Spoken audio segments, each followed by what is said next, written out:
digariskan oleh pasal 22E ayat 1 dan 5 Undang-Undang Dasar 1945 yang intinya menentukan bahwa pemilu dilaksanakan secara langsung, umum, bebas, rahasia, jujur, dan adil, serta diselenggarakan oleh suatu komisi pemilihan umum yang bersifat nasional tetap dan mandiri. Dengan demikian, persoalannya adalah apakah berbagai hal yang bersifat kualitatif yang didalilkan oleh pemohon telah menyebabkan terjadinya pelanggaran terhadap prinsip-prinsip pemilu yang tercantum dalam pasal 22E ayat 1 dan 5. Sudah bisa ditangkap, Pak. Ya.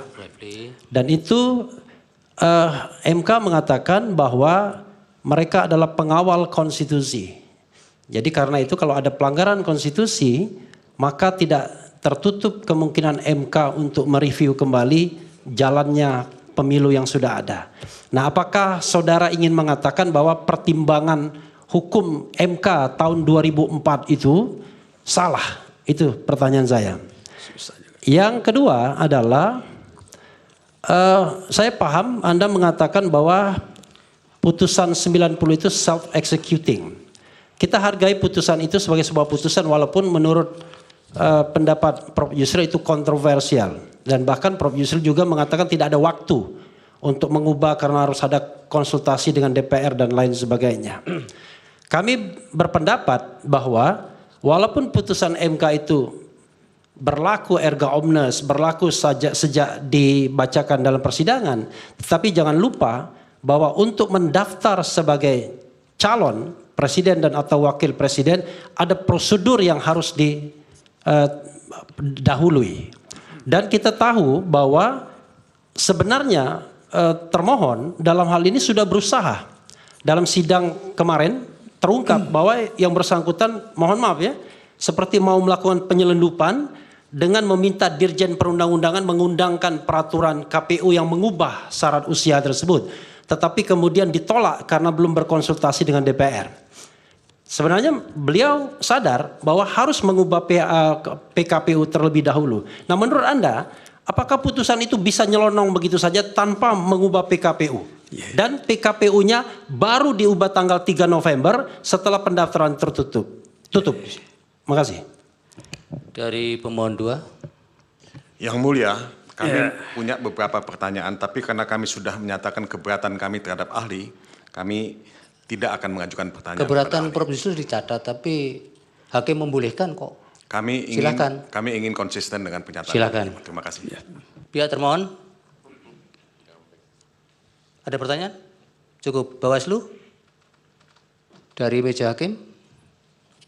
Silakan, Yang Mulia.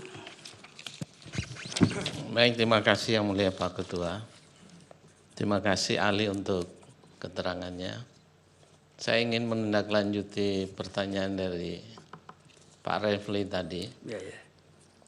Berkaitan dengan putusan MK yang kita tahu tidak saja bersifat erga omnes, tetapi juga self-executing yang akan dilaksanakan sebagaimana dalam adresat putusan itu.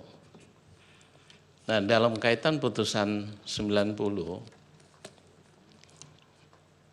PKPU ada putusan MK yang harus berkonsultasi dengan DPR.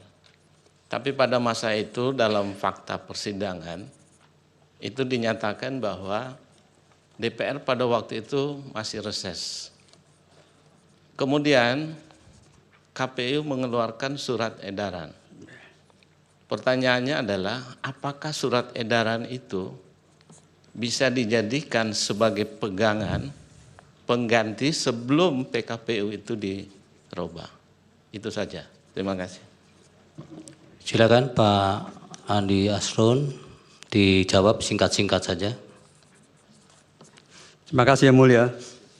Terima kasih atas segala pertanyaan yang disampaikan kepada saya. Perkenankan saya menjawab pertanyaan satu persatu. Mudah-mudahan bisa dijawab. Jadi, Saudara Heru ya, pertanyaan pertama terkait dengan pemilu dan pemilu kada. Dari pihak terkait dulu. Dari pihak terkait ya, saya lupa saya. Ya, saudara pihak terkait ya, Profesor Ojek Kaligis. Ya, terkait dengan persoalan pemilu dan pemilu kada. memang sejak awal ya rahim amandemen konstitusi, rahim amandemen Undang-Undang Dasar 45 itu membedakan, tidak masukkan Prof. Oce. Pemilu kada, pemilu kepala daerah ke dalam sistem pemilu nasional dibedakan. Dikatakan pemilihan kepala daerah dilakukan secara demokratis. Demokratis bisa melalui DPRD secara langsung, kemudian dilakukan pemilihan secara langsung. Sejak awal sejarahnya beda. Jadi oleh karena itu tidak bisa bedakan. Kemudian juga ada putusan MK, ya, putusan Mahkamah Konstitusi. Saya kutip di putusan MK. Ya. Yaitu putusan 97, PU 11 2013. Ini sangat prinsipal sekali dan selalu saya tahu menjadi perdebatan di Mahkamah Konstitusi. Apakah pemilu kada itu masuk rejim pemilu? Dan bagaimana penanganan sengketa pemilu? Bahwa putusan ini mengatakan itu inkonstitusional. Walaupun sudah dirubah oleh kemudian. Tetapi sejatinya dalam rahim Mahkamah Konstitusi mengatakan kita keluarkan ini pemeriksaan sengketa pemilu. Biarkan dibentuk oleh pemilihan khusus. Mari kita jadikan Mahkamah Konstitusi sebagai peradilan undang-undang. Biar marwah kenegarawan itu lebih tinggi, lebih melekat. Itu jawaban saya yang secara itu. Kemudian soal penetapan hasil ya. Misalnya ada putusan pemilu kada ingin diterapkan dalam kasus pemilu presiden. Saya kira dari ajasnya saja, dari lahirnya rahim ide pemilu kada itu berbeda dengan pemilu nasional. Dan implikasinya beda. Bayangkan kalau tiba-tiba semuanya dirubah, diulang secara total, mulai dari mana? Dan ada satu lagi yang menurut saya ada satu keanehan, ketika ada permintaan untuk mencoret hanya Gibran Rakebumi sebagai cawapres, bagaimana mencari pengganti Gibran ini untuk mendampingi Pak Prabowo Subianto sebagai paslon calon presiden 02? Ini pertanyaan-pertanyaan yang seolah-olah tidak mau dijawab, seolah-olah dibiarkan begitu saja. Sekali lagi, penetapan Gibran berdasarkan putusan Mahkamah Konstitusi adalah konstitusional. Kalau Anda keberatan terhadap Mahkamah Konstitusi, bukan terhadap produk KPU. Dan sekaligus saya jawab pertanyaan Repli ya, bahwa memang ada persoalan yang dalam pemilu kada. Saya berikan contoh ekstrim Pak Repli, Pak Bambang ya, terkait dengan pemilu kada Bengkulu Selatan 2008. Itu sangat ekstrim kondisinya. Seorang yang pernah dihukum penjara karena terlibat pembunuhan cinta segitiga dihukum 7 tahun. Namanya beda. Nama di KTP, nama di kampung, nama di kampus beda. Nama aslinya adalah Dirban Mahmud. Tapi nama di KTP, nama di kampus, Robin namanya. Supaya lebih keren karena tinggal di kota. Ya. Tapi oleh mahkamah digali kebenarannya itu. Karena situasi ekstrim sekali. Dicari data tidak ada.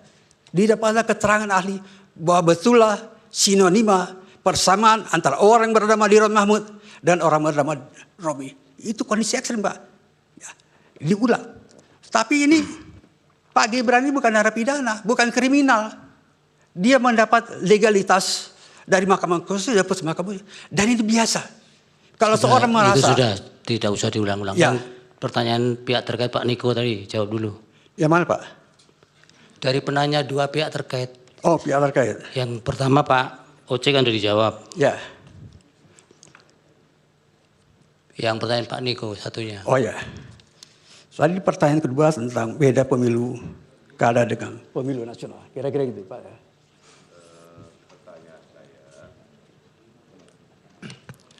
Singkat-singkat bisa diulang Pak. Pertanyaan saya, bagaimana pelanggaran konstitusi yang sejatinya menunjuk pada undang-undang namun justru dalil-dalil yang dibangun tidak berkesesuaian dengan yang diatur dalam undang-undang. Apakah dengan demikian dapat dibenarkan? Saya kira sesuai dengan Undang-Undang Nomor 7 Tahun 2012, perselisihan di Mahkamah Konstitusi adalah perselisihan hasil perolehan suara. Tapi bukan sekedar suara itu. Bagaimana suara itu diperoleh dan kemudian apakah terjadi pengurangan? Di mana terjadi pengurangannya? Apakah di Sumatera Barat atau di Aceh? Itu harus dibuktikan secara matematis. Tapi bukan sekedar menjadi mahkamah kalkulator. Ini ajas betul. Itu soal keadilan. Kenapa suara ditaruh di ujung? Karena ini persoalan kedaulatan rakyat, ini refleksi kedaulatan rakyat. Rakyat memberikan suara sebagai satu kontrak sosial, sebagai mengatakan adalah Jean Rousseau. Tidak bisa diterapkan Pak. Dari sejak awalnya rahimnya beda. Mudah-mudahan terjawab Pak. Ya, yang dari Pak Heru. Pak Heru, oke. Pak Heru tadi bertanya soal apakah putusan yang dalam pemilu kada, sengketa pemilu kada bisa diterapkan dalam pilpres, kira-kira gitu ya. Saya bilang nggak bisa. Kenapa? Karena implikasinya sekali lagi, ya sejarah asal muasalnya beda. Implikasinya udah mengerti. Ya, kalau saya suruh ulang secara langsung, kenapa suruh ulang langsung? Menggugurkan, pertama-tama diminta menggugurkan Gibran. Ya, hanya Prabowo bertanding, dicari gantian. Ini tidak sesuai dengan sistem hukum. Ini pendapat yang tidak berdasar hukum. Kemudian kalau Pak Prabowo misalnya dan Gibran diskualifikasi, putusan MK tidak mengenal diskualifikasi, tidak mengenal diskualifikasi. Silakan lihat, kaji. Saya sudah meneliti persoalan ini dan sudah menulis 17 buku tentang ini. Jadi saya ngerti itunya. Jadi nggak bisa, Pak. Ya. Kemudian terjadi perkembangan, ya perkembangan tentang apakah perkara itu datang dari pilkada segala macam. Saya lihat sekali lagi, Pak, ya sekali lagi, sejatinya mahkamah ini, mahkamah ya dilihat dari putusan-putusan dan kemudian sejarah perdebatan putusan MK, mahkamah ini ingin menyampingkan kok, mengeluarkan pemeriksaan sengketa pemilu keluar dari MK agar MK konsisten mengadili hanya perkara perundang-undangan. Itu Pak. Jadi tidak selamanya misalnya perkembangan kemudian ingin diterapkan. Itu tahun berapa? Kembali pada Mas Bambang. Bahwa putusan 2019 Pak, itu jelas menggarisbawahi bahwa sengketa proses di Bawaslu, di MK-nya. Saya kira itu jelas Pak. Saya kira mudah-mudahan sudah terjawab Mas Bambang. Oh, yang kedua belum. Mas Yang Heru ya.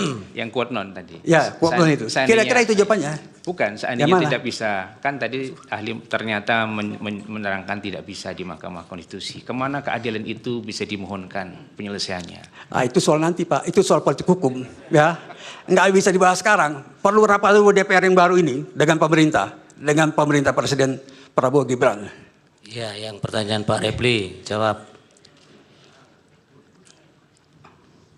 Nah ini tadi dikutip putusan sengketa Pilpres 2004 ya. Kita pakai yang terakhir Pak, 2019. Kembali lagi, itu yang paling anyar, paling baru. Silakan Bapak baca secara teliti ya, putusan 2019. Itu jawaban saya Pak. Bisa dikutipkan nggak 2019 bagian mana yang menjawab atau mendukung pendapat saudara ahli? Gimana? Putusan 2019 itu bisa dikutipkan nggak? Bagian mana yang mendukung pendapat saudara ahli bahwa itu hanya hitung-hitungan aja? Izin yang mulia, sebaiknya pertanyaan-pertanyaan Iya. tidak dialogis Melalui seperti hakim ya, ini. Pak Repli. Melalui hakim ya. Ya, itu baca amalnya saja Pak, gampang itu ya. Anda baca amalnya setelah pulang dari sidang. Ya. Pak Asron ada penegasan bahwa di putusan 2019 di bagian mana yang itu menegaskan bahwa Mahkamah Konstitusi hanya mempertimbangkan pada bagian-bagian penghitungan suara saja, tidak berkaitan dengan TSM lah. Contoh realnya itu. Ada tidak pada bagian itu? Pak. Ada ya. Ini saya kutip nih. Saya kutip. Bahwa putusan MK ya hasil pemilu 2019 nomor 01 PHPU Pres 17 Februari 2019 menyatakan antara lain ya, putusan tersebut menegaskan Mahkamah Konstitusi hanya memeriksa perselisihan suara di pemilu presiden dan pelanggaran pemilu dan sengketa proses pemilu ditangani oleh Bawaslu ya. Kalau Anda lihat tracking sendiri bisa dapat ya. Itu di bagian dalam putusan. Makasih. Ya, catatannya itu belum menjawab yang mulia ya, Ya. sebagai catatan. Ya. Untuk lengkap jawaban Anda periksa Ya, sendiri. itu kita tidak bisa paksa juga, ahli harus menjawab apa yang Anda tanyakan. Nanti kami yang menilai. Sudah cukup ya? Yang pertanyaan kedua Pak Repli juga sudah ya? Saya kira sudah Yang Mulia. Sudah. Sudah komplit. Sudah komplit ya? Iya Pak. Dari hakim? Oh ya dari hakim. Jadi kalau saya lihat karena sifat putusan MK itu adalah self-executing, dia kesampingkan peraturan KPU yang pada saat itu. Dia terapkan putusan MK nomor 90. Tidak ada yang salah. Masa salah putusan MK nomor 90 kemudian diperkuat oleh putusan MK nomor 141. Jadi tidak salah tindakan KPU menerapkan langsung putusan Mahkamah Konstitusi nomor 90. Tidak salah. Saya yakin itu tidak salah. Bukan itu pertanyaan Pak Hakim tadi. Surat edaran itu kemudian menjadi acuan. Iya. Itu apakah bisa dibenarkan atau kemudian ada sesuatu yang salah? Benar, KPU melaksanakan itu berdasarkan putusan MK. Dikesampingkan PKPU. Itu jawaban saya, Yang Mulia. Baik, Pak Hakim. satu lagi pertanyaan dari Yang Mulia Pak Prof. Arif. Ya. Pak Asrun. Ya, Prof. Asrun. Saya nggak bertanya, tapi ini kan didengar publik di seluruh Indonesia. Memberikan pelajaran pada ahli hukum di Indonesia yang muda-muda. Supaya kita kalau bicara clear ya. Saya pengen tidak bertanya, tapi pengen mohon untuk bisa dicermati bersama-sama sebagai pelajaran kepada seluruh masyarakat Indonesia. Begini Pak Asrun, di dalam halaman 5, makalahnya Prof. Asrun, itu ditulis begini, putusan Mahkamah Konstitusi bersifat self-executing. Memang secara teoretik, Pak Asrun sudah baca disertasinya Pak Marwarar kan? Baca Yang Mulia. Saya kebetulan itu di Undip, Ya, digelar saya di ikut Undip. waktu itu ujiannya. Ya, karena saya juga waktu itu jadi dekan, jadi saya tahu persis. Ya, jadi putusan Mahkamah Konstitusi itu bersifat self-executing dan ada yang non-self. Nah, Pak Arsul bisa memasukkan ini sebagai self-executing. Ya, ya. Itu tidak masalah. Ya, karena guru besar itu berpendapat salah, siapa tahu nanti 10 tahun lagi malah jadi teori baru kan begitu kan. Jadi nggak masalah sebetulnya. Ya. Ya. Tapi terus begini, Pak Arsul menyamakan apa yang dilakukan oleh KPU dengan putusan 90 itu betul sudah dilaksanakan. Tapi kemudian kalau Pak Arsul menyatakan putusan Mahkamah nomor 102 garis miring PUU 6 Romawi tahun 2009 itu sama dengan apa yang dilakukan oleh KPU itu, mohon untuk dicek kembali. Saya belum bisa menyalahkan, tapi dicek kembali. Karena kalau pada waktu itu, kebetulan kemarin saya diingatkan oleh ahli dari 03, Putu Arte, mengatakan bahwa putusan Mahkamah yang nomor 102 garis miring PUU 6 Romawi tahun 2009 itu diputuskan pada sore hari, malam hari KPU merubah PKPU-nya. Ya. Karena pada waktu itu belum ada putusan Mahkamah Konstitusi yang mengatakan KPU merubah atau membuat PKPU harus konsultasi DPR. Ya. Tapi kemudian ada pengujian undang-undang di Mahkamah Konstitusi mengatakan PKPU harus disusun dengan konsultasi DPR. Jadi ini tidak bisa dipersamakan. Ya.